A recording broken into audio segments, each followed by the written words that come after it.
but it was something I didn't know that I needed. I didn't know that I needed that relationship to where I could have those conversations and be like, hey, like, I love you and I want to be with you and like, you're my person. But I also do catch myself having interest elsewhere. Yeah. But it doesn't take away from the interest I have for you.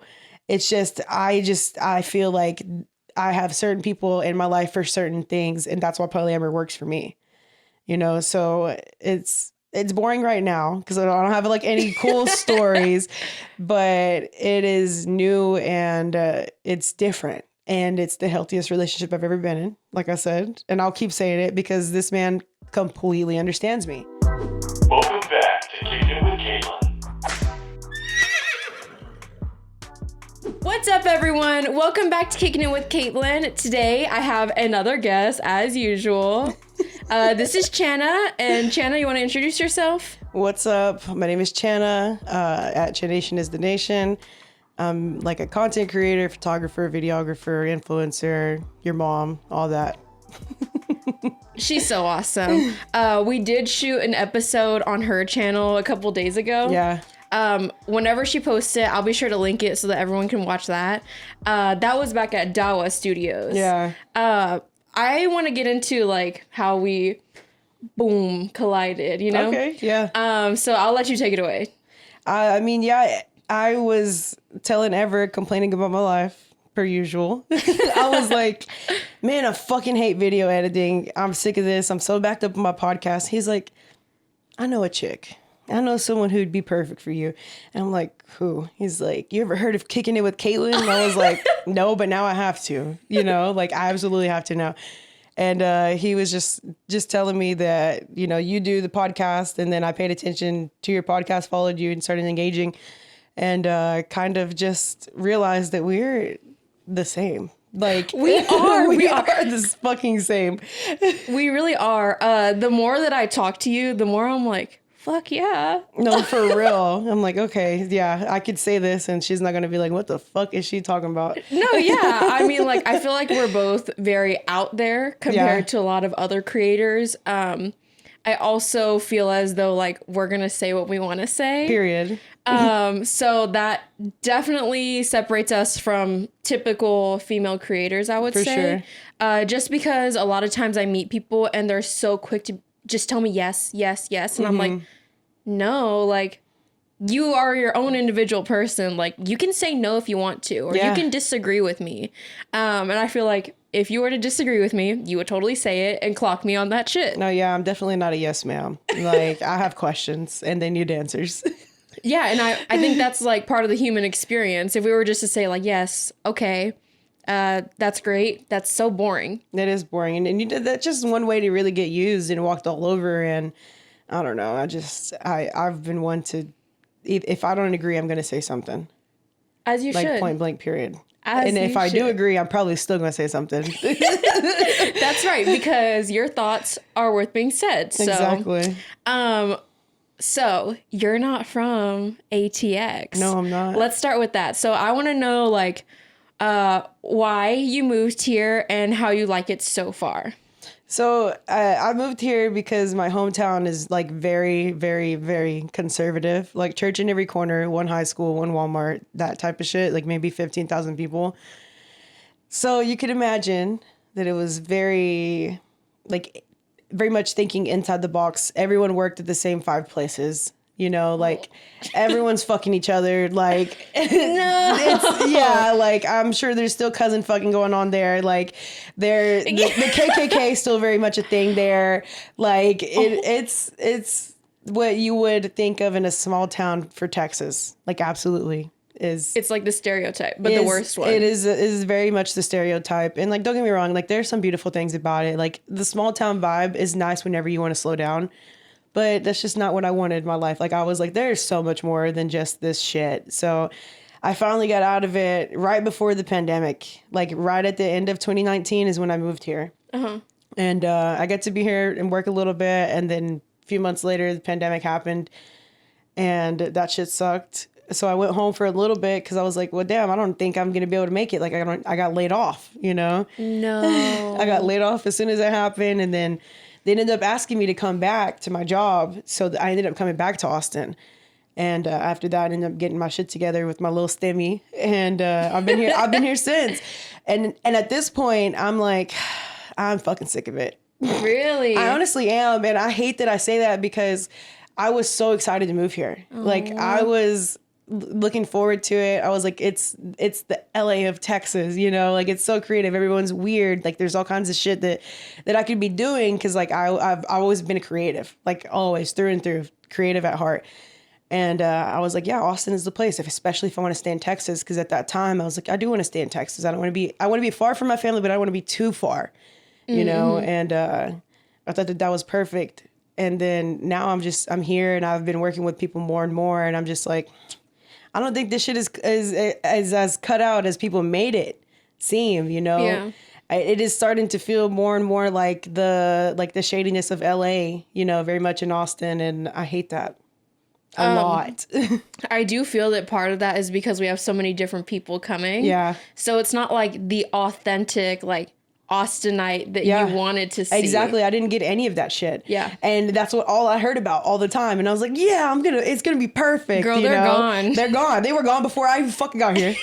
That is so true. They were gone before I got here. And that's why I'm just like, oh, I hate that I'm at this point in my journey with Austin. I'm just like, I kind of rather just be in more of like an environment that's not so much just like trying to be, I don't know, like how to say it. Like, I feel like there's just a bunch of fakeness, you know. I'd rather people that want to do business with me tell me, hey, this is what you're going to be used for. Like, are you okay with that? Yeah. And then sign the paper and be like, okay, that's how I'm going to get used, instead of being like, oh, well, we're friends and we should do this together, but I'm still going to use you and make you think that we're friends.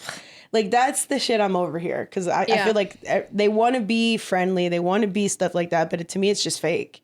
Because it's like, we could have easily cut the bullshit. Easily been like, hey, let's just use each other mutually. We're both going to get something out of this, versus, oh, you know, we're friends, so we should do this for each other, and then be secret sneak dissing and shit. Yeah, we don't need to build a relationship that's not going to last. No, like we both have something that we want. Let's be honest about it. And then let's figure out how we're okay with moving and navigating through that. That's just how I feel. And that's fair. I think, honestly, I've never thought about that until it just came out of your mouth, that like, there really isn't any true Austinites here anymore. No. Like I told you, I grew up in Austin, but see, I live all the way out here. No, yeah. So, I mean, it's not far, but like the more that the prices go up, people are moving out. I know, like, was it like 2 or 3 years ago, whenever everyone's rent went up, like, at the minimum, like $500. I was like, holy fuck, I'm gonna have to go home. Like, like I can't do this. Like $500 extra a month. Like that's a crazy ass jump. And the jump has not, they're trying to say that prices have gone down, but no, prices just have not jumped up again. That's all it is. They're just kind of staying exactly where they were in that big jump. And it's like, I'm surprised I've been here for this long because, girl, it is fucking expensive. Sounds like your pocket's deep. Yeah, I make it. You know, I don't have it like that or no type of way, you know, but I make it. And that's where I'm just like, I'm surprised. Like, I'm surprised every month when I make it. But it's incredibly difficult. And at this point, I'm just like, there's not that many benefits of me being in the city. Yeah. You know, like I can do everything remote at this point and like just show up every now and then. So like, I'm just like, I'm kind of just getting over Austin in general. I feel you on that. My mom always like kind of picks at me because my dad, both of his parents live in what I would call as like buttfuck nowhere, very like rural areas. And they're always like, well, what if we moved here? How would you like it? And I'm like, man, if the delivery guy comes here, I'm set. That's all I need. If Wi-Fi's here, delivery guy comes here, that's it. Because it's true. Yeah. Everything is online. And what we do is really on us. And we could do that in our house. No, yeah. It's true. Like it's funny that you mentioned like Wi-Fi and delivery. Because like back home, that's kind of one of the things. Like when I lived back home, I lived in the country and Wi-Fi was not a thing. Like we didn't have Wi-Fi. Like that's where I'm like, that's why another reason I was like, no, I need at least closer to a city, you know? Yeah. And deliveries would take forever. They would get out there, but it'd take a minute. You got to do a bulk delivery in that sense. And then hope that they find your shit for real. Oh, Oh my gosh. Okay, maybe I take what I said back. No, but yeah, like, but also it's like you don't have to be in a major city. Essentially, like that's where I'm feeling with Austin. I'm like, I would much rather like live on the outskirts and maybe not too rural of an area because like I want to be able to travel to the city when I need to. Yeah. I think of it like a beehive. Like when you need to go to work, you go to the hive, but whenever you need to go back home, you leave. And like the traffic down here is gnarly. No, yeah, I hate it. The highway's right there. Boom. That's an hour to Austin. We're 15 miles from literally. Austin. Yeah, it like I came in a pretty decent time and there was not too much traffic, but even then it was like the miles and the minutes, they're crazy. They're different. I mean, usually I think like, oh, 1 minute is 1 mile in my car. That is not the case. Not here. So I want to know why you created your podcast. So, well, I started with channeling Chana, and that was another reason I like resonated with you because you're kicking it with Katelyn, and so like I was like, yeah, that's very much like the same type of vibe, and especially because like when I did channeling Chana, all I was doing was talking about my like host stories, things that have happened to me. When I ended up getting pregnant, I that's what people like to hear. No, yeah, and like I went over, I ghosted everyone. I stopped releasing podcasts, and then I put on there like months later, like, okay, yeah, I'm pregnant, and I don't know when I'm coming back. Oh my gosh! I know everyone talked about you and your small town afterwards. There was like a bunch of stuff that I put a bunch of shit out that people were talking about every time. Like I talked about leaving my hometown. I talked about like my journey with OnlyFans. Dang. I talked about everything. You were the topic of the town. No, for sure. Like that podcast did so much better than like my UNHINGEDASF one that I currently do, because the tea was hot. I was airing it out. Hey, you know what? That's what attracts people though. But like my thing is like that's great until it runs out. Well, yeah, because I don't have very much lore to me, so I'm like, that we only get one season about me, and that's it. No, see, and like I could talk about shit, but now that I'm a parent, I'm like, I probably should chill out. Well, as I get older, I feel the same way. I'm like, so like that's what brings like my more focus to UnhingedASF, where I like focus on other people and kind of letting them talk their shit, but also still getting like my daily dose of shit talking through the pod, you know? Absolutely. I mean, like, I think that when it comes to podcasts, like, of course, everyone wants to know the host, but like at some point you have to bring someone else into play off of. For sure. Because it's a lot of work. It is. To be by yourself. And you would know that. No, it's a fuck ton. It is like extremely difficult to do everything. Like that was what I learned real quick. And, you know, that's when I heard about like Dallas Studios and got to connect with Ever. I'm so thankful for Ever because I don't have to do the production side. You know, I do pre and post, but I don't do the production side anymore. Yeah. So like, that's great for me. Like that's a big load off of my shoulders already. And so, you know, I think I did like maybe one episode of Channeling Chana with them.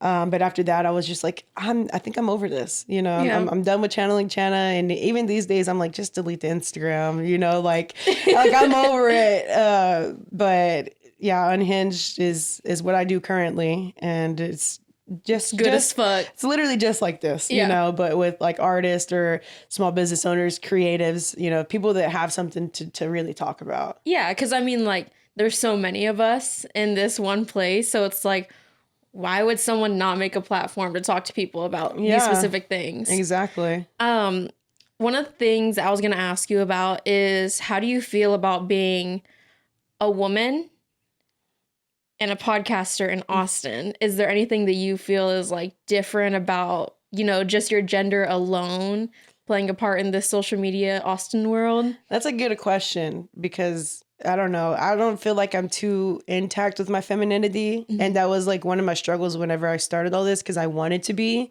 especially because I've always been masculine my whole life. Like my parent that I did have was my dad and my brothers, you know, so like nothing but masculine energy around me. Yeah. So I don't really know how to be like, per se, like society's woman figure or whatever. Yeah. So I've never really felt like that has anything to do with me. I know it has a lot to do with how people perceive me. You know, like I'm aware of that, but it doesn't like, I don't know. It like doesn't affect me, you know? But I guess it would affect the way that I'm perceived for sure. And I guess just to me, it was always women. I guess like women want to support women, or women want or expect women to be that. I don't know the word for it, but just like open to just doing women type like the girls stuff that we talked about. Exactly. Like girls. And I don't know. It's just like, I don't know. Women expect women to work with each other, like regardless. Mm-hmm.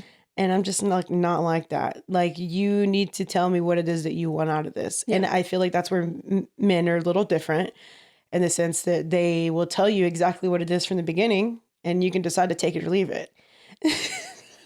That's right, though. I like women that, like, it goes back to like wanting to be your friend and stuff. And it's like, can we just do the job? Yeah. And like if we become friends throughout doing the job perfect, then we know that we're good. We know that we're a match because we have the same interest. Yeah. But we don't have to pretend. We don't have to pretend. Yeah, I'm not going to be your fake friend at the beginning. I'm sorry. That's not a real relationship. No, to me, that if you were fake from the beginning, you never intended on being real. Ooh, that's good. You never had intentions on being real, like, for sure. It is just, I'm just sick of it. I'm just sick of the bullshit. Like, I am such like a cutthroat person when it comes to don't show me the bullshit. Don't try to sell me this fucking dream. Tell me where it is that I can lose, and tell me where it is that I can benefit. Like, that's all I want to know. You're a businesswoman through and through. I am. And that's just another reason I'm not getting along with people in Austin. Yeah. Like, it's just cut the bullshit. What are we doing here? I need to know. and see, that's why I love her. I mean, she's so cutthroat. A lot of people tell me I'm blunt and I'm mean. Literally me.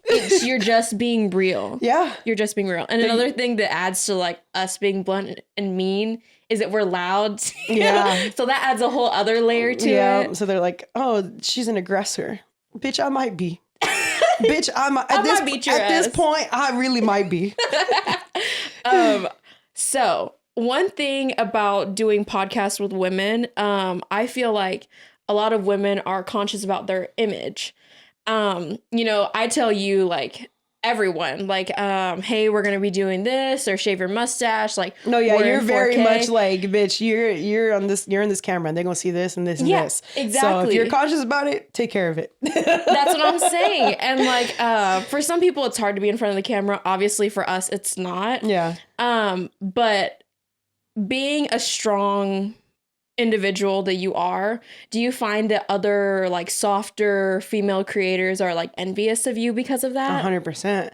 I feel like that's another reason that I'd be beefing with women, because men don't get jealous of that. They're not going to look at me and be like, oh, look at her, a woman that's confident. They're going to be like, no, I need her on my team, because I need a woman that's not going to let people get to her fucking head.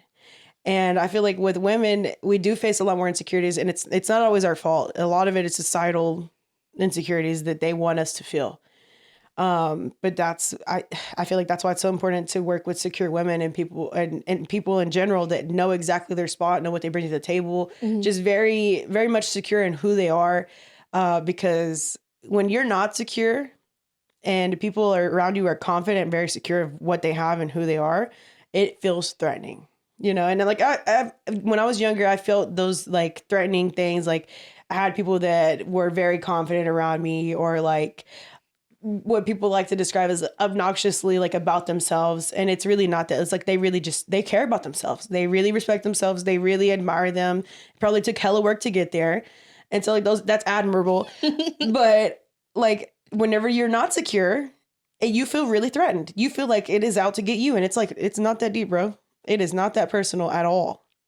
But that right there, I feel like ruins a lot of my friendships with women. Yeah. Honestly. No, it's tough too, because like, I wouldn't say like I'm overly confident. I think that my mouth does a lot of my confidence on its own. Not so much my image, but like you can tell when someone's like insecure or not confident. And it's like, as someone who's confident, you feel the need to, at least in my case, to cover for them. Yeah. But it just makes them more inferior in the whole process of covering for them. Yeah, for sure. I definitely have more recently stepped away from being Captain Save-A-Ho. Like, for sure. Because, like, that's what I always wanted my girls to win. And, like, I've always been, like, the fat bitch of the group. Like, straight up. I've always been that one. But I've always been the one that didn't get fucked with. Yeah. You know, the one that was, like, they came to me, like, oh, well, this girl's fucking with me. Well, she ain't fucking with you no more because you're right next to me. You know, like, I've always been You're done. Yeah, I've always been that type of a friend or whatever. And I've always wanted my friends to feel as secure as I did. But that's just not something that you can, like, push your friends into. It's like something that they actually have to grow into, and it's always like a self-led journey. Like it always is a self-led journey, I feel. I mean, it is tough out here to be that person. Someone needs to be inferior at some point. For sure. It's just not going to be us. No, for real, because that's why I tell people all the time, there's no problem at all with being average. It's just not me. No, it's just not me. Yeah. Speaking of that, I think you have like a great sense of fashion. Oh, thank you. Are you inspired by anyone or anything whenever you pick out your outfits, do your hair, your makeup? I mean, I like obviously like look around and see like what kind of things that people do just because like I'm like, oh, that's cool. Or like how, you know, like always looking for inspiration in general just because like as a creative, I feel like that's what we do. Anytime we go out, anytime we hang out with someone, like, oh, that would be a good idea. Maybe I could apply this. But like, I would say like typically just like generally inspired, but I wouldn't say like, oh, like I have people that I look for or whatever. Like I feel like my fashion is driven mostly because I was always the fat girl, right? And especially being younger, they didn't have clothes for kids whenever I was younger. That was actually fashionable. Like I had to wear like old women clothes. You know what I mean? Like they would take me to fucking Cato or like Bells or like little like shit like that. And I would have to pick clothes from there, but I couldn't ever wear the stuff I wanted to from like Hot Topic or like, cause I'm my sense of style, I guess, is a little more edgy. So like I always wanted to wear edgy clothes. I always wanted to be that. And then like being first gen Latina, my dad's like, you're a fucking whore. You can't wear shit like that. Yeah. Like, and then you're built with curves. So it makes it even worse. And I've had boobs since I was like fucking 11 years old. Yeah. You know, so it was always like, I never got to express myself with anything other than accessories. And so like when I got older and they started making clothes for actual bigger women, because that's even new. Like they didn't always have clothes for plus size women. And now that I can find stuff that I like and I really just tried to express myself whichever way. And plus like raising a daughter, I want my daughter to be able to do and wear what she wants. Obviously like time and place, you know? Yeah. But thank you so much for saying that. It's true though. It's true. Like there's a time and place to wear certain things and not wear certain things. And it's like you can still express yourself, but please just like be courteous, you know? Like if you wear certain things, certain places, it sounds fucked up because you want to be like, oh, you can wear what the fuck you want whenever.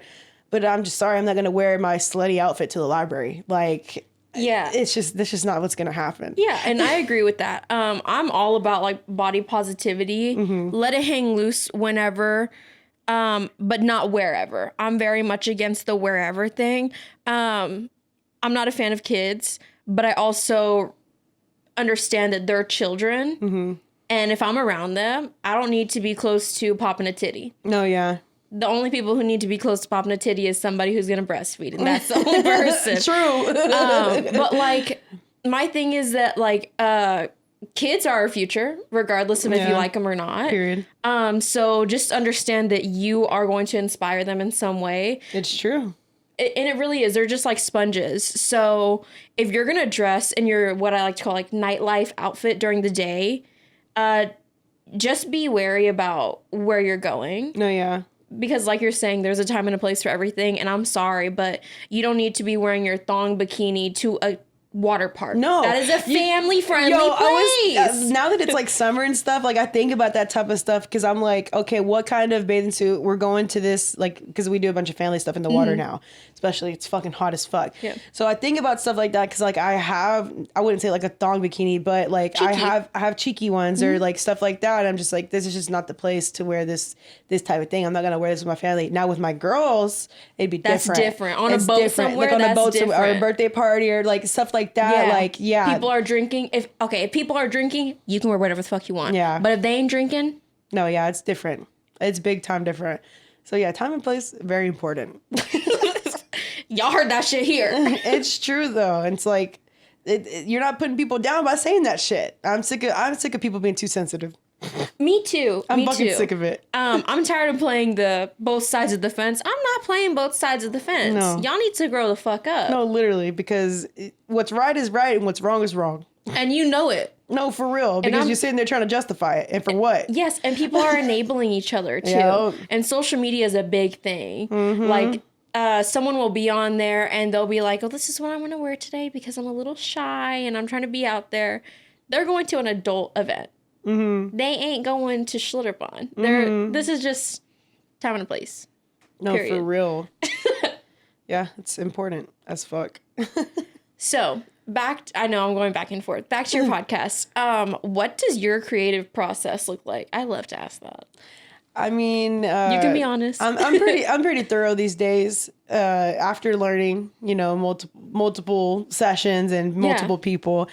Basically, like if you want to like podcast with me, I try to see if we're even a match. Really, like I'd like to know like how we met up and talked, and I was like, she knows her shit. Listen, she knows her shit. but I'll do that. Try to meet people, or if I already met you, we've already vibed for a while, we'll go off with that. But I like to have people fill like a questionnaire, obviously like release forms, all those especially type of things. Especially if you're trivial. No, for real. No, for real. But just like that. And then I kind of just go based off of like what they kind of bring to the table and like kind of just like how you're doing it right now. Like it just kind of comes to me, or like if I really want to hit certain questions, I'll make the cards, and do stuff like that. But it all depends on the person, really. So it's kind of curated each episode. But yeah, I mean, it is longer than what I just explained for sure. Oh, I mean, yeah, that's just abbreviated. But I mean, I enjoy it. I enjoy it for sure. Because if I didn't, I mean, there's times where I'm like, fuck this, but I, in general, pretty much enjoy it for the most part. Like a lot of people try to do this. A lot of people do. What do you think is something that people lack either in the process or in the production that sets them separate from the people who are constantly doing the damn thing? They care too much about what other people are saying, I feel because like I feel like it's fairly easy to start. I don't feel like it's out of hand for anyone to start. I feel like it's incredibly difficult to keep going because you can pump out probably 10 episodes and be like, I could keep doing this, and then get to the 11th and be like, fuck, but it's probably because you've gotten so much feedback by then. Yeah. And some of it probably solicited, some unsolicited. But when a lot of people just can't handle it, they take it too personal. They care too much. They start to realize that their friends and family don't support them, or things like that. So hard. That's so hard too. And it is very difficult because especially if you've always been like a family person or like really in with your friends. To me, I think that's maybe why I'm built a little different, because I haven't always been like a family person, and I have one friend, and she's so supportive. Like I never felt like I was missing it from anywhere else. And she don't even listen to my shit, like she'll just be like, fuck yeah. Like, like she'll just hype me up or whatever. Yeah. But is not like religiously listen to it. She'll listen every now and then, but it's like, I'm not getting my ass hurt about that, but a lot of people do. And if it was their one friend not listening as soon as they release the podcast, they're getting hurt, and they're letting stuff like that bother them and basically like hinder them from actually getting work done. Yeah. With that being said, I have said before, like based on how people listen to my stuff or support me is how I'm going to gauge if I take them seriously or not. So of course I want to say something about that because I got clocked. I mean, but that's a good, like, mindset to have too, because you want to know like how they think of you and actually value your work and stuff like that. But go ahead. Yeah. I'll let you go. So whenever I said like, if you're not watching my stuff or you're not supporting me in some way, why are we friends? My thing is like, this is our dream. So I'm like, if you're not supporting me, and I know damn well I'm supporting you, even though I don't want my hair dyed, I don't even like nails, or I hate the content that you post, or this, that. I feel like I'm very supportive in that sense. Like, I'ma still like your stuff. I'ma still comment. So I feel like whenever I say it, it's out of like reciprocation. Yeah, and but that's fair too, especially like you said, you don't necessarily need those things done. You know, you're doing it to support, and it's like at the end of the day, that's how businesses are ran. Yeah. You build a community, and that's what it is. We all do something. Let's support each other in our different ways. But like, I wouldn't say you got clocked on it, but like a lot of people get too hurt whenever it's people that don't, like, they're not the target audience at all. Yeah. You know, it's not people that have anything. They wouldn't probably even listen if they didn't know you. You know what I mean? Yeah. I mean, they always say that the people that are not your friends are always like the best supporters. Exactly. That is so true. I feel like even like as a friend, you might downplay like what we do. It's like, oh yeah, like she's been my friend since like kindergarten, and I've seen her grow up, and she can do that, whatever.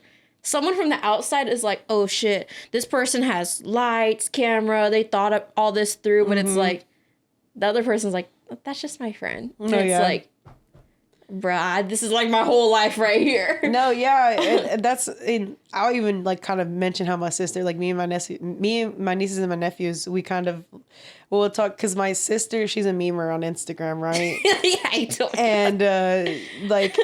And her shit's funny, don't get me wrong, but whenever we watch it, we're like, cringe. Yeah. Like, it's like looking at your mom's Facebook post. No, literally. That shit's a banger on her friends. But whenever, but whenever you don't actually, like, you're not like, you're right there with that person, it's like, okay, I see her. You know? Like, that shit's funny. And like, don't get me wrong, sometimes I'm like dead ass laughing, but if this was not my sister, it'd probably be different. You know, like, it's just a matter of, because people know us, so it's a little harder to like almost idolize, which I don't suggest idolizing people. No, yeah. But like, I'm sure if someone knew Beyonce, you know, at her beginning stages, like, oh yeah, she does this, but now it's like, that's Queen Bee. Like, whether if you're a Beyonce fan or not, you know, like, there's just this weird respect. Yeah, and you know what? I'm so glad that we had this discussion, because it did open up my eyes to it too. That's another reason why I enjoy talking to you, because it's like, we're going to talk about it. And it's like, not, see y'all, you can talk about shit that you may or may not disagree on. No, and it's literally, like, you're just being enlightened. It's a conversation. Exactly. It's opening a dialogue. Y'all can do this about politics too, so. Don't tell them that one, because they're going to be like, fist fights. No, literally, everyone's going to be fighting their fucking families. Oh, God.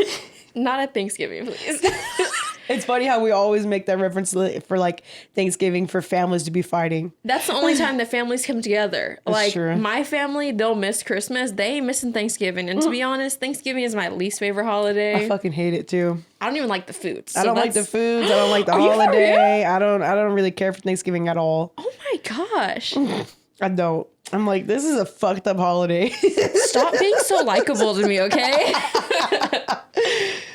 Another thing that I really love about you is the fact that we don't think about things too difficult. Like, it's not too hard. Like, it's just like, is it yes or is it no? No, yeah. I feel like a lot of people are very wary about that. And I'm like, there are certain things that don't need to be thought about too hard. Yeah, there's certain things for sure. Yeah. But there's some that are. But it's like, is it really that big of a deal? For me, it depends on the time of the month. Is my period here or not? But I do enjoy that about you. So for anyone who is going to create in general, do you have any advice for them, since we're still in this realm right now? I mean, just don't give a fuck. Yeah. Like, give a fuck about what you put and be proud of what it is that you want to create and stuff like that, and really just learn through it, but also be teachable. You know, like, don't give a fuck in the sense of you're willing to take risk. and really try things that you were thinking that you liked, and maybe you get there and you take that risk to try it and you're like, I don't like it. Okay, that's cool. You learned. Move on. Do something else. Don't let people influence you out of things unless they're fucking terrible. But don't let them push you out of it, just like instilling fear in you, but also be teachable, because there's plenty of people that know way more than you. And that's just what it is. And it's always going to be like that, no matter how big you get. I love that anecdote. I'm telling y'all, this is the one episode that you really want to listen to. I do kind of want to switch gears. I talk a lot about sex, relationships on here. So I definitely want to get into that with you. First, I want you to say like what you identify as, what sort of relationship you're looking for, or what relationship are you in. Just give the people some background knowledge. Okay, yeah. I'm she, her. I'm a female. I identify as female. But I'm in like a polyamorous relationship with my baby daddy / boyfriend. So we're obviously a little unconventional, and a lot of people don't understand how polygamy works. But it's not just, you just fuck different people. Like, we haven't even done that yet. You know, like we're parents of toddlers. We don't have time yet. Yeah. But eventually we'll get there to where we can like have boyfriends and girlfriends on the side or whatever, or if they want to be part of like an actual throuple or whatever, like we're open to having those conversations. And also it just like, this is like the healthiest relationship I've ever been in, which is super weird because it's my first polyamorous relationship, because I thought it was monogamous for the longest time, but I would constantly cheat, and it was not a good thing, obviously, because like I don't condone cheating, but it was something I didn't know that I needed. I didn't know that I needed that relationship to where I could have those conversations and be like, hey, like, I love you and I want to be with you and like, you're my person, but I also do catch myself having interest elsewhere. Yeah. But it doesn't take away from the interest I have for you. It's just, I feel like I have certain people in my life for certain things, and that's why polyamory works for me. You know, so it's boring right now because I don't have like any cool stories, but it is new and it's different. And it's the healthiest relationship I've ever been in, like I said. And I'll keep saying it because this man completely understands me. And he completely understands that we need, like, both of us. Because that was a reason me and my man even started talking so much together and, like, creating a relationship that we didn't know that we were going to have, was because we both felt that same type of way. And we had only been in monogamous relationships. So it's definitely different. And then it's going to be so funny when the kids grow up and like hear this shit and they'll be like, oh, yo, what? Like it was weird for you guys at one point. And they're going to be like, we're so used to people. Yeah. You say you don't have any interesting stories, but I feel like that alone, you recognizing that you wanted a polyamorous relationship, that is interesting as fuck. No, yeah, and it was a journey for sure. Because like I said, I was a notorious cheater. Like I was very delusional in the sense of like I thought I could be loyal in a sense. Like I can be loyal, but I need you to know what loyalty means to me. You know, and loyalty doesn't mean like, oh, I'm only having sex with you. You know, I could be loyal to you and still have sex with other people. Some people can't do that at all. You know, and which is fair. Like everyone has their own, you know, cup of tea or whatever. But it's, I guess the freedom that comes with it is the reassurance that I needed. I needed to know that my partner trusted me enough, you know? Oh, that's a big one. You enlighten me every time that we speak, basically. My brain gets way bigger. I feel like the polyamorous relationship is also like a maturity thing as well. Yeah, I feel like you definitely have to be at a certain level of maturity for sure. And then like also with this whole hookup culture going around, it's like I don't see this generation of people going back to not sleeping with a whole bunch of people at once. Like you can love one person, like you said, and you want to spend the rest of your life with them, but people are attractive. No, yeah. Point blank. And that's how I feel, like, especially like being in this type of thing. Like I don't want to be to where like, oh, I won't be able to have this certain experience just because it's going to kill my relationship with my man. Yeah. You know, and it's more like, oh, I can have this experience, go talk to my partner and see if they think that this is actually something that's good for me, or am I just being chaotic, you know, and getting to really kind of weigh in on both of it in both different ways. And it's just, I don't know, it's like really beautiful in a sense, because there's too many idolized monogamous relationships where people are constantly cheating on each other. And it's like, why don't y'all just open up to polyamorous relationships? Because it would probably work better.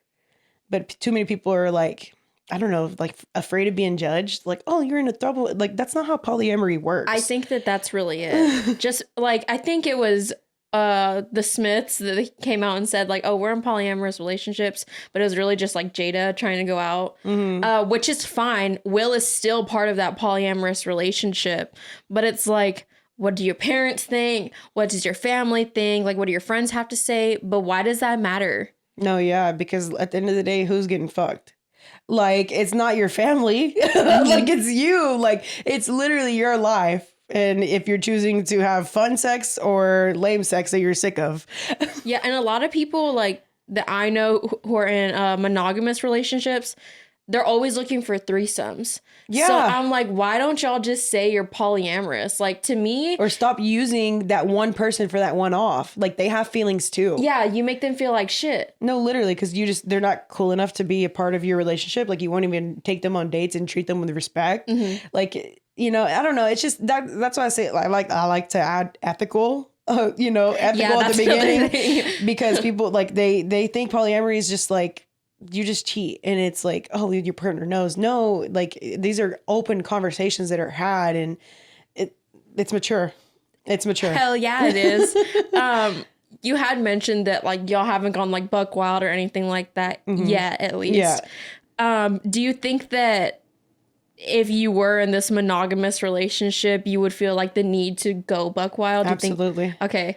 Absolutely. I think it's just like the way that my brain works, because I start to act crazy whenever I know I can't do something, you know? So like, if you tell me I can't, oh, watch me.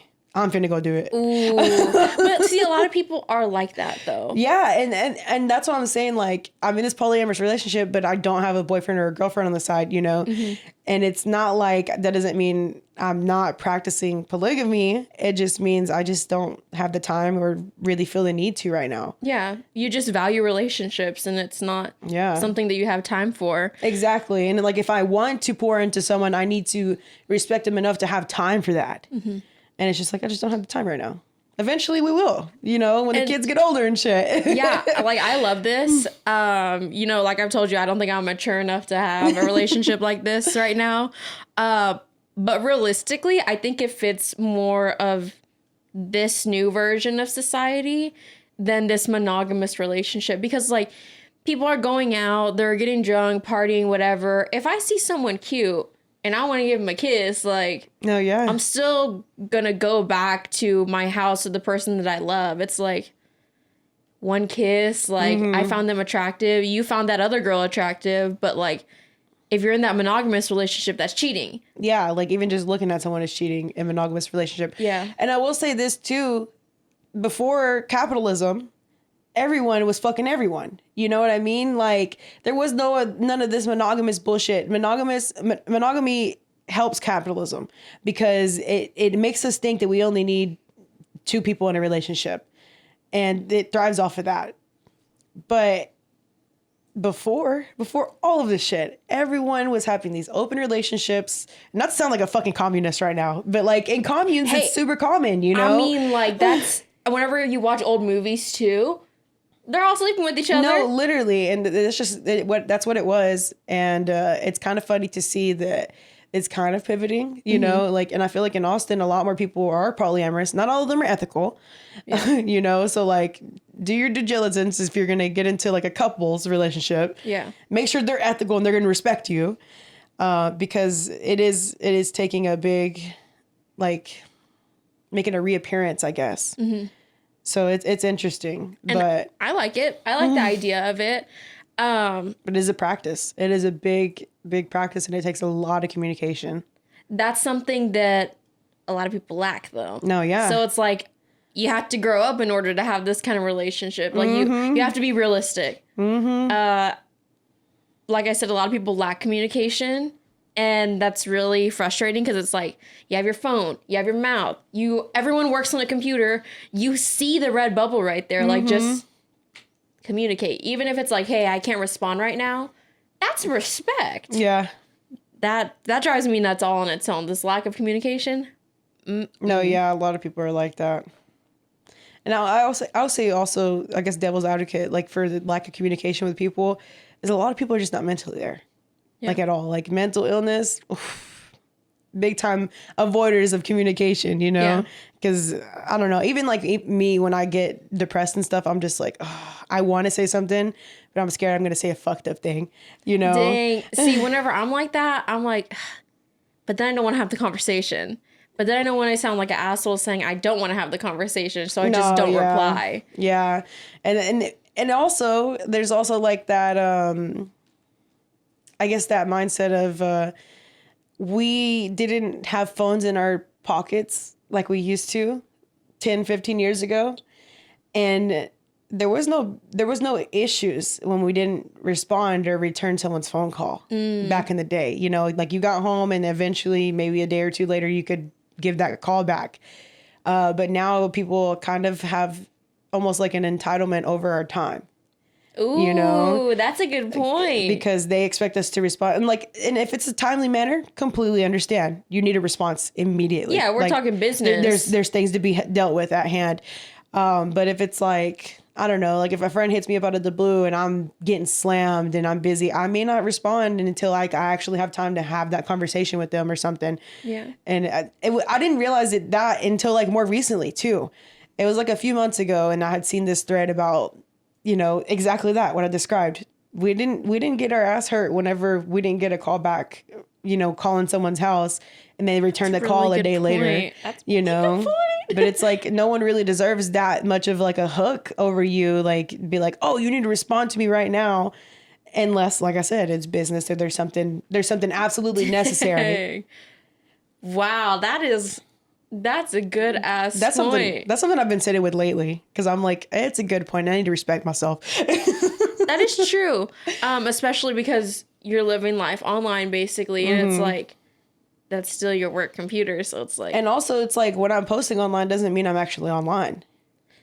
And a lot of people forget that. Yeah, you can schedule stuff. No, literally. Or you can just drop in and put it there. Because it needs to be posted. Exactly. There's, like, a specific way that you have to do this damn thing. Chana knows it best, basically. So, yeah. No, yeah, a lot of people get it confused, and it's like... I don't owe it to anyone to immediately respond to them because they're like, oh, I got chisme. Well, if I got time for chisme, yeah, let's talk about it. But if I don't, then I don't have time for chisme. I'm sorry. And because that's not going to run your life. No, exactly. Sorry. How can you, like, you just blow me away because of so many things that you do. You're a mom. You work. You're also a content creator. Like, how... And then you have a love life. How do you balance all this out? I don't.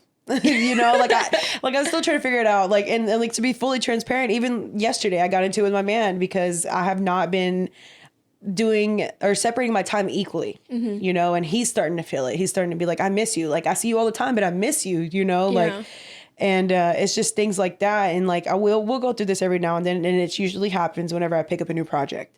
And it's typically like that. And it's like my daughter, she'll act out because she misses me. She wants me around more. And I work a lot from home. So like I'll be in the room, but she can't be in there, you know, like she banging on my door, like, let me in, you know? So it's just like, I can sit here and fucking lie to you and be like, oh yeah, it's easy. It ain't easy at all. And it's something I'm constantly having to like reassess, you know, like this month may be different than next month. Next month I may have more or less time, you know, and it's just kind of like, and I feel like another thing with communication with my partner, he understands a lot of exactly what I'm doing. You know, he supports me. And you're so lucky. I don't think I'm lucky. I think I'm smart. Oh. And I say this to a lot of people because it's always that response. It's always, you're so lucky. Well, I picked him. You know, that's not luck. That is true. That's not luck. True. Because at the end of the day, we all have the same choices to decide who we want to be with, you know? And that's why I'm like, we got to be smart especially like in our positions, we need a partner that understands exactly what we're doing. And maybe not understand like at full knowledge, but have a respect for it, that anyone else that disagrees, oh, he's gonna be like, you're not gonna talk shit on my girl. I may not know what the fuck she does exactly, but I respect her. You know what I mean? Like, it's just like having a very supportive partner. And my best friend is, like I said, she may not be listening to my podcast right then, but she's the biggest supporter and number one fan, you know, fucking 15 years running. But that's so sweet. It's just kind of like having those things in creating systems. That's what I realized when I was like 23. I needed to create systems that were going to work for me in the future. And if it took a year to build, then it was going to take a year to build, you know, and it typically takes longer to build a solid relationship than a year. But having those systems in place, being able to practice, and yes, they're not always perfect. Literally, like I'm telling you, like 2 days ago, I got into my man because he feels lonely. You know, he doesn't see me enough and wants more time. And like and as parents, we get caught up in that. We don't date, you know, like we won't go out on dates, and because we're too busy with the kids all the time, or when we have free time, we're doing family days, you know. So it's like that's tough, and it's a strain on relationships, especially if you don't make time for your partner. And I'm guilty of that. I get so caught up in work. But I also have created a system with my partner to where if he feels that way, he may not have the best way of starting the conversation. Like it may start with an outburst. Yeah. But we do have a way of de-escalating it to where we can get to that conversation, you know? And so it's like, it's not always perfect. And a lot of the times it's ugly, you know, it really is. But having systems in place and taking accountability, like that is a big one. Because if I wasn't sitting there saying, you know what, you're right, I have not made time for you this week, my man would not be my man. You know, he'd be like, bitch, what the fuck, you know, like you're not gonna take accountability, like whatever. And it's just finding those people and always getting hurt before you can get healed, essentially.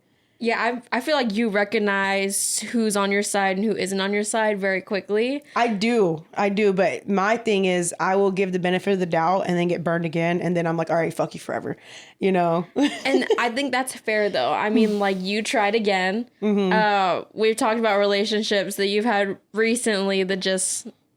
We're not it. Yeah, that's out there. No, yeah. But like you're explaining, like, you're building a community and you're handpicking this community. So the way that you know, go back and forth with them is what you had decided you're going to be smart about. Yeah. That's a really good way to put it. I feel like a lot of these people are like just stupid all the time. And I'm like... And I feel like being stupid all the time is a choice. Mm-hmm. Like you don't want to learn. You're not seeing what didn't work at the last time. You're almost delusional to it. And this is another reason why I don't get along with too many people, because a lot of people don't see it that way either.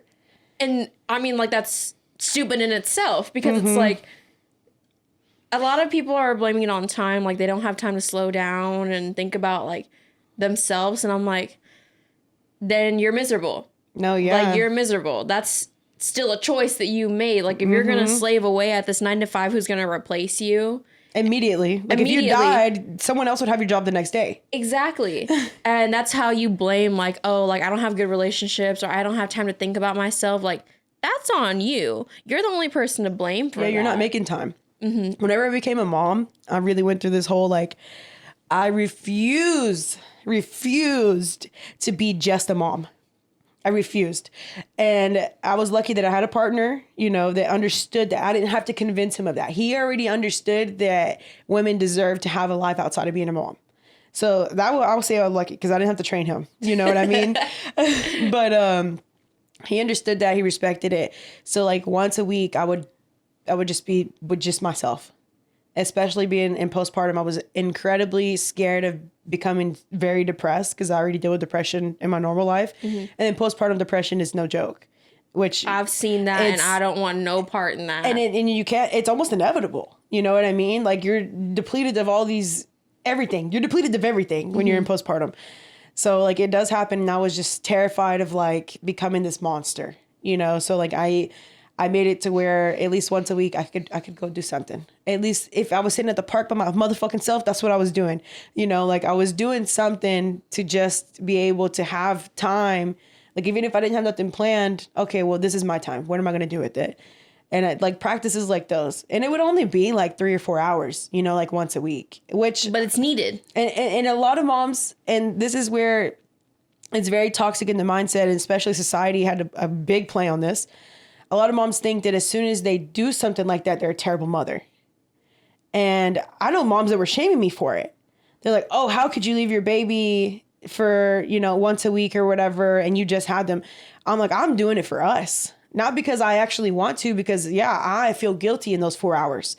I feel like I should be home. I'm like, oh, what's going on? You know, I feel antsy and stuff. But I knew that I needed to give space in between us, just because that's what a healthy relationship looks like, no matter what it is. Even as a parent, you can't be with your kids 24/7. They are not going to get the best out of you. They're not. They're going to get the worst. That is true. That is so true.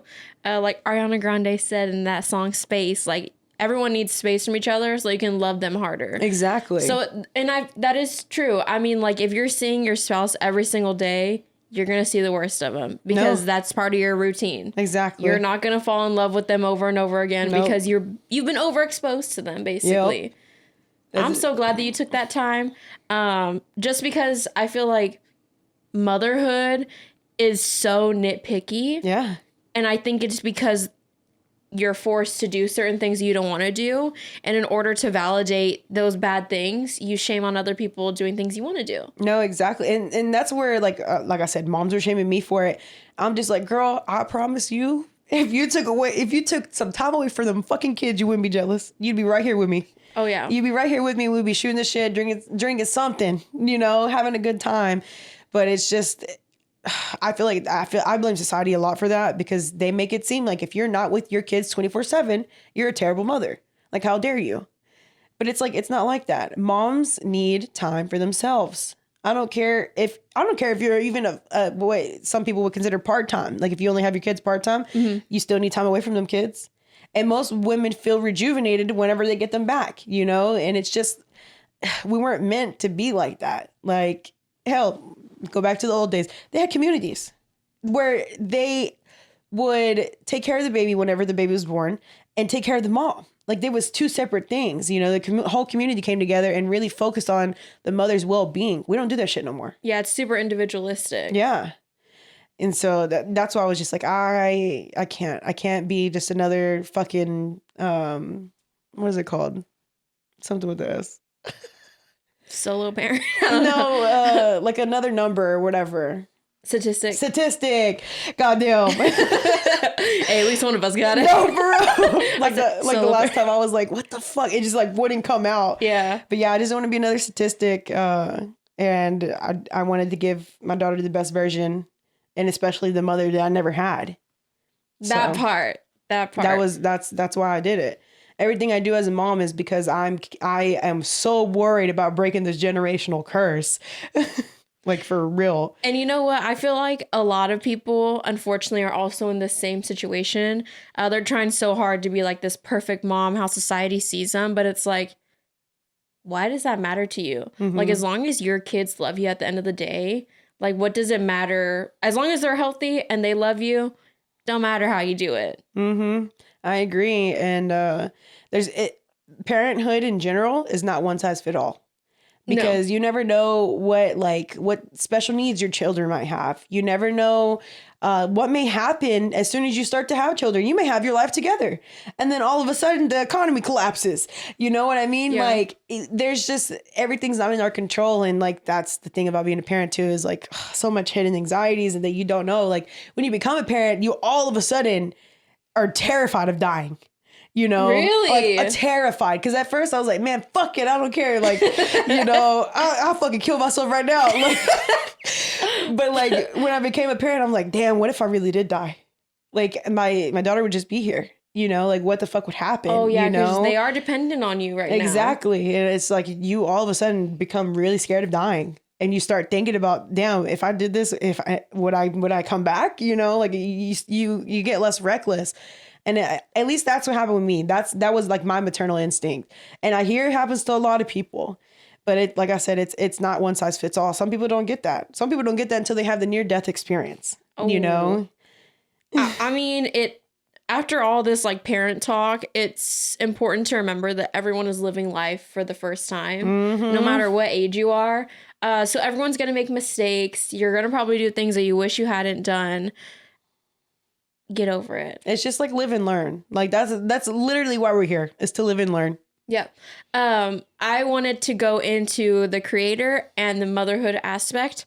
I have a lot of mothers who love social media. They want to share their life, but they're scared to do it. So do you have anything to say about being a creator and being a mom at the same time?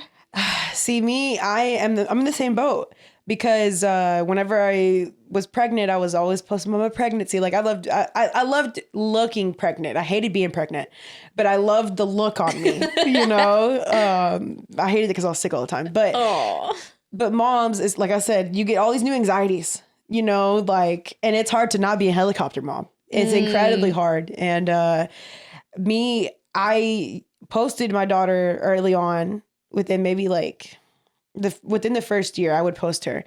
And then I started to get weirded out by it and more weirded out by it, especially because like I've done slutty things on the internet, you know, like I've done, there's just too many fucking weirdos, you know, first off. And it's not like we can't be a mom without overexposing our children to the internet. And so like, I don't like posting my daughter on the internet. Like if I post her, she's on my close friends and those are people I actually know. Yeah. You know, and I may post like the back of her or something, but like not her face or like just being super weary with that. But it's not like you can't share your motherhood experiences on the internet without overexposing your children. Cause like YouTube families kind of freak me out.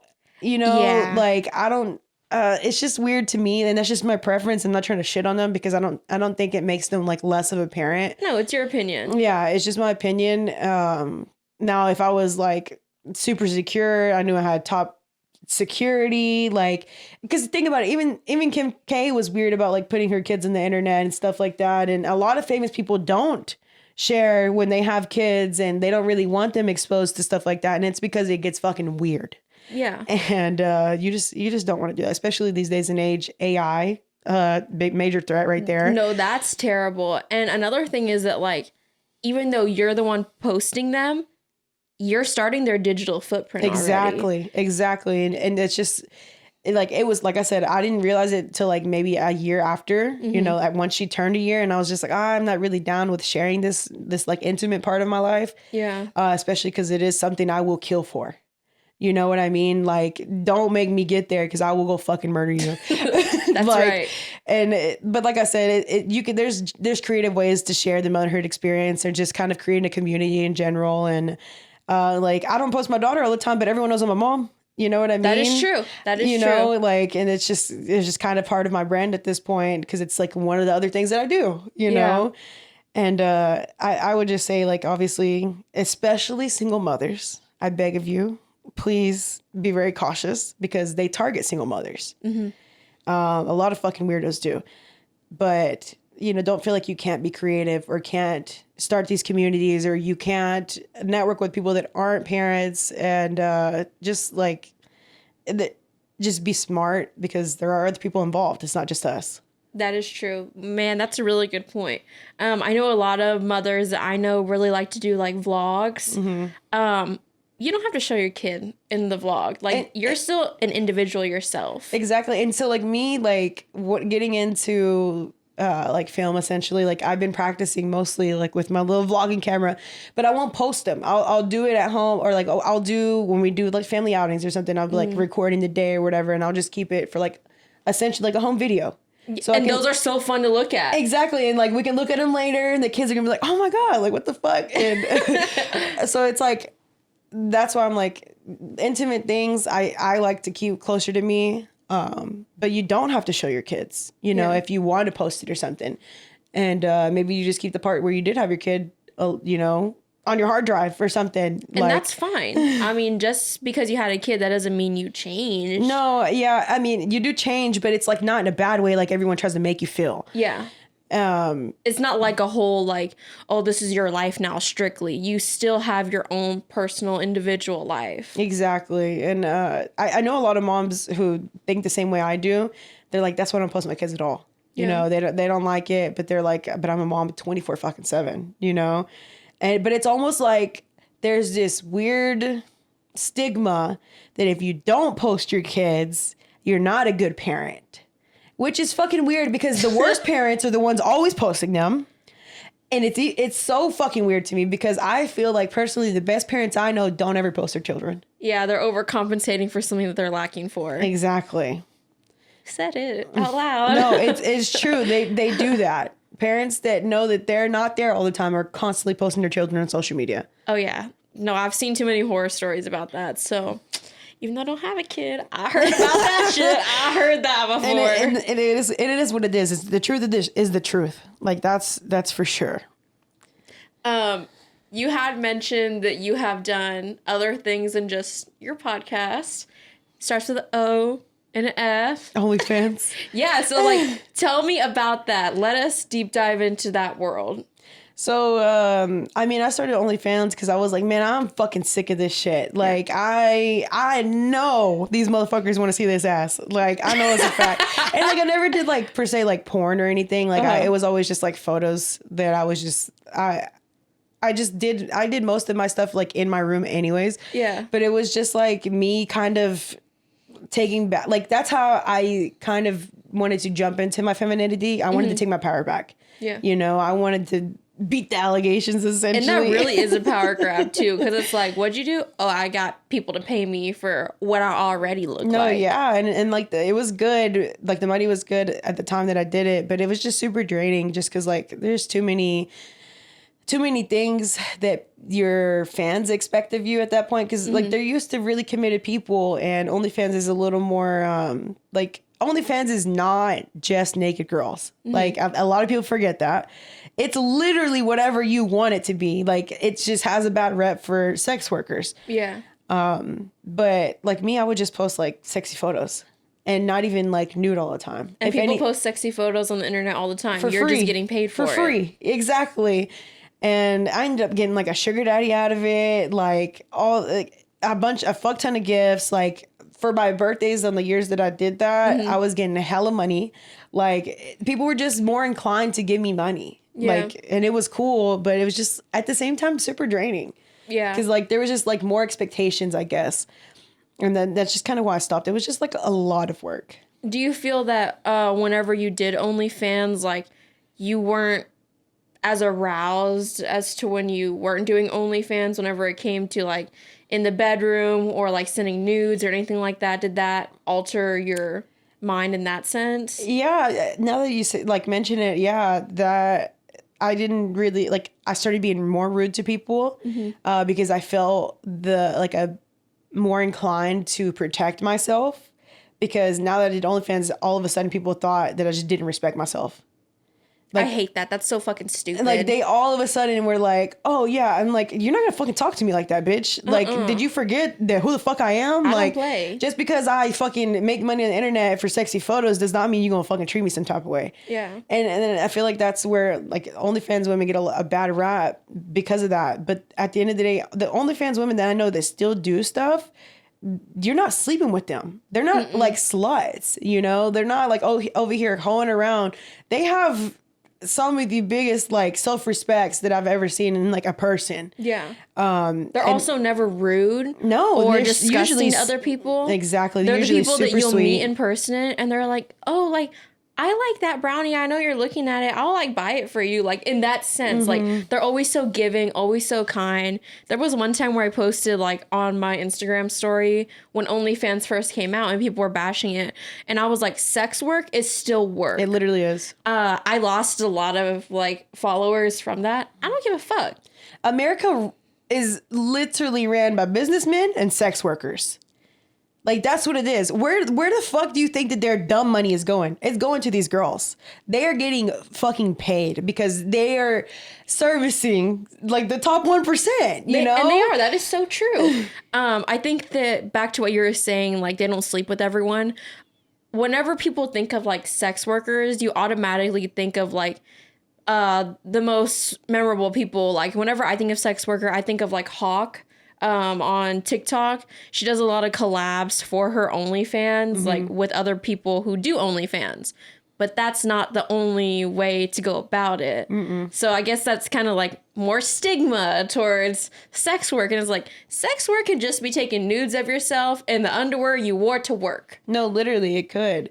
And a lot of people think that just because they do OnlyFans doesn't mean they're a sex worker.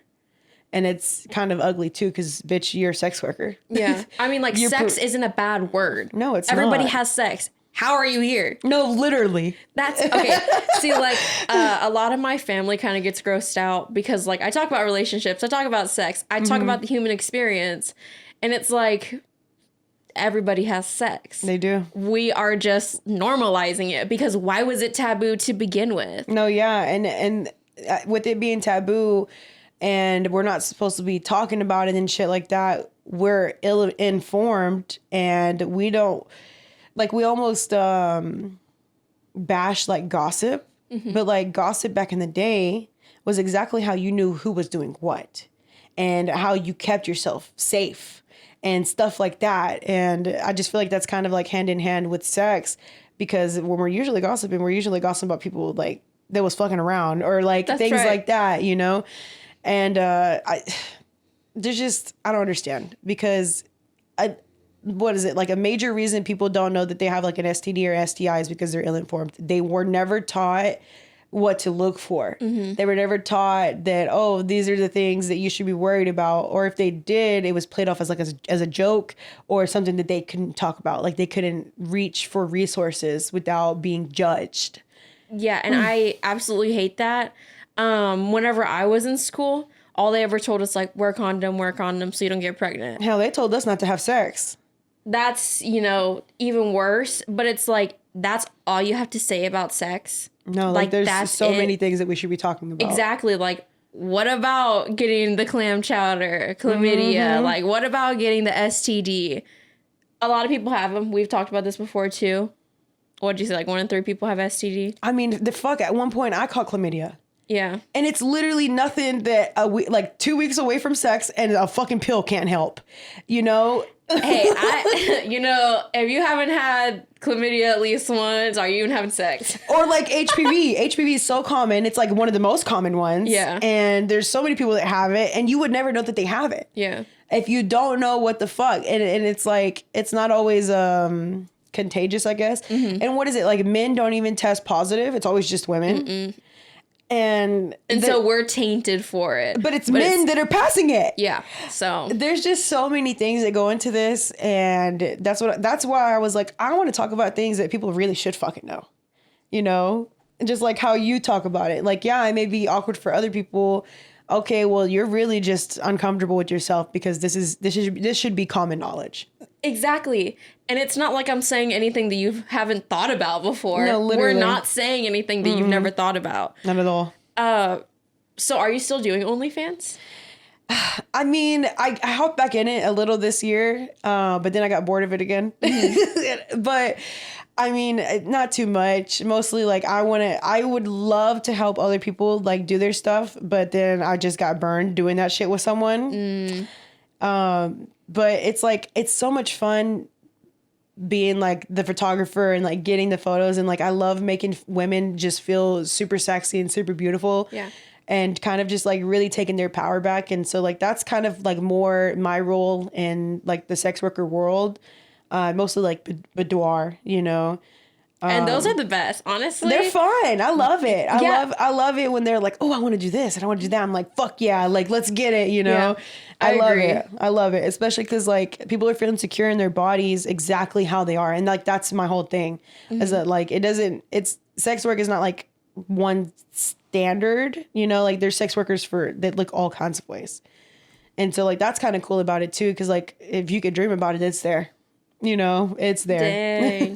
That is a stereotype too. Like whenever people think sex workers, they always think like, oh, y'all are working the glory hole and all this stuff. Not the glory hole. Even if you do, like that's your thing, whatever. It's your preference. Yeah, but it's like, why do we, you know, have this like, I don't know. It it has a bad rep, and it's like, for what?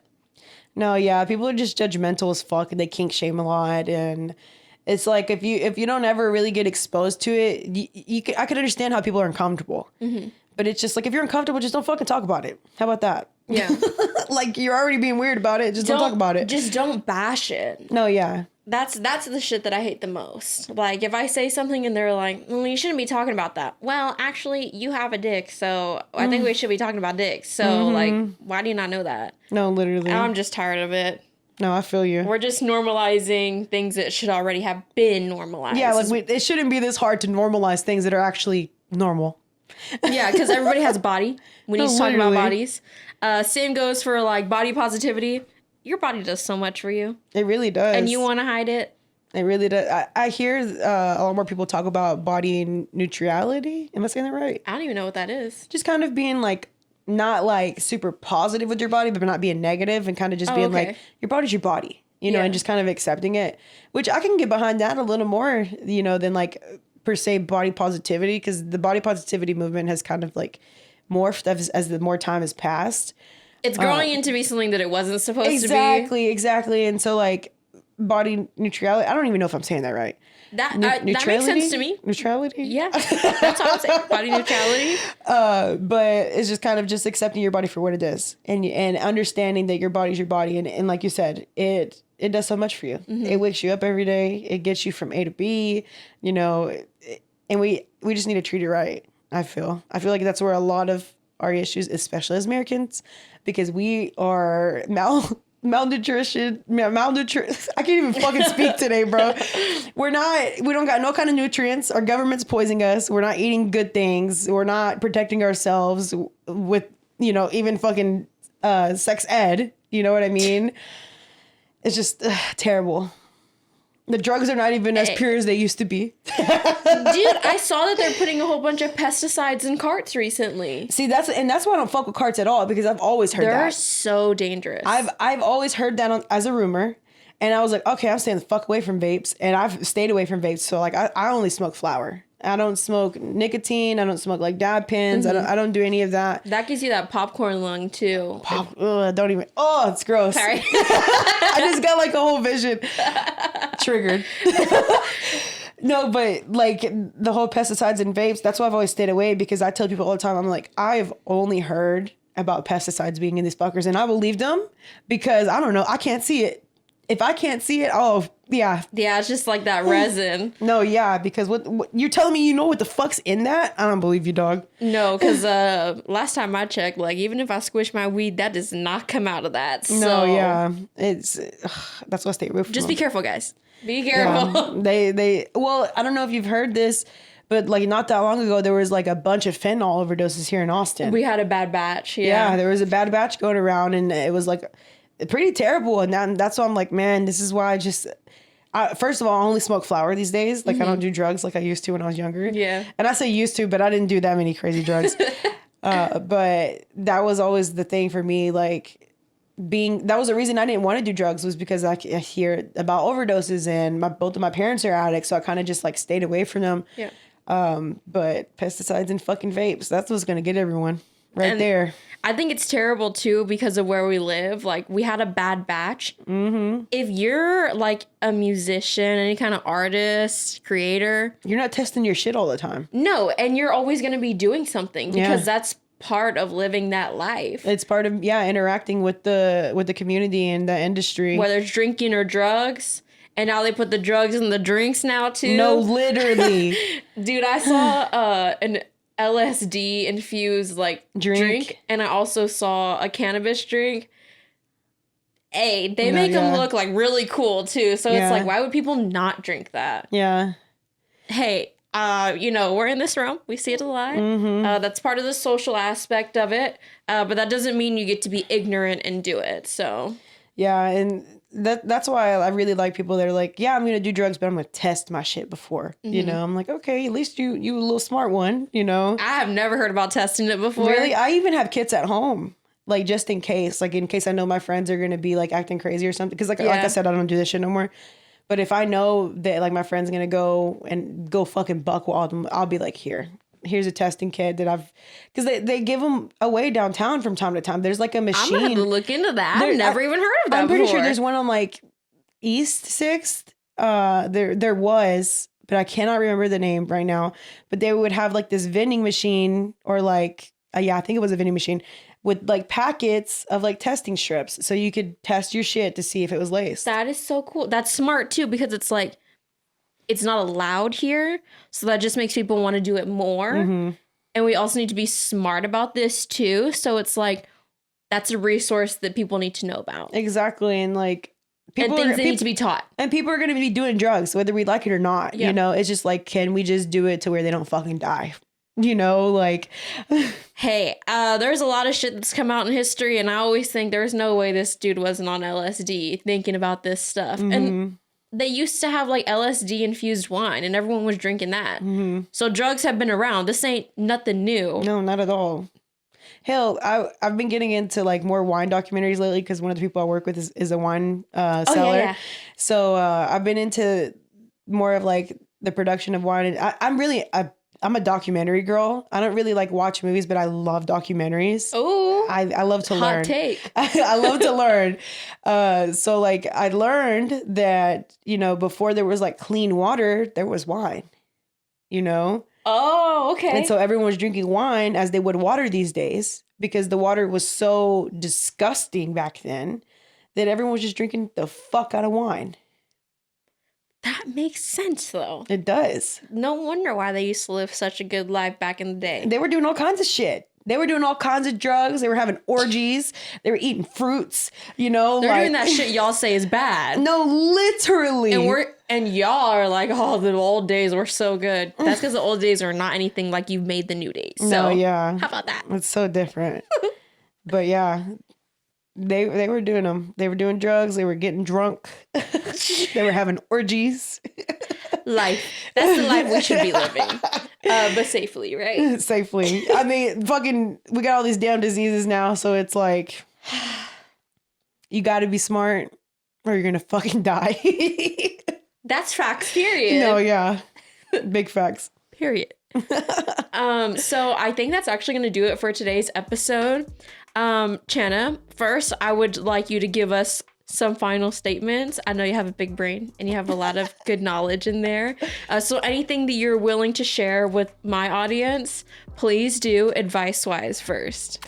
Yeah, my go-to is just, never give a damn, don't give a fuck. That's so good though. Just don't be yourself. Don't let people tell you not to be, but don't be a shit person. Like, don't make me regret telling you that. Period. Okay, so give us the rundown of your socials, because I know everyone's going to want to find you. Yeah, you can find more information at chanationnetwork.com. You can follow me on Instagram at Chanation is the nation, and my podcast UnHINGEDASF. So yeah, follow, like, subscribe, share this pod in particular. You better. We need to get better at that. But yeah, thank you so much, Chana, for coming to the house to shoot the episode. I loved having you here. Thanks for having me. This was fun. I even like this little setup. It's cute. Oh, thank you. So the couch is a winner, I feel. Okay, see, people were debating it. It was close too. But guys, I kind of like to sit on my couch whenever I play Minecraft at night. So I'm not really going to move the couch. So it's probably going to be here to stay. It may turn to a different color and a different size, but we're probably going to be rocking and rolling with the couch. Nice. But yeah, thanks for watching today's episode. I'll have all of Chana's links in the description, because I know you're going to want to check her out. Period. Also, be sure that you're following me on TikTok and Instagram to stay updated. Kicking it with Katelyn. And yeah, that's it for today. Bye.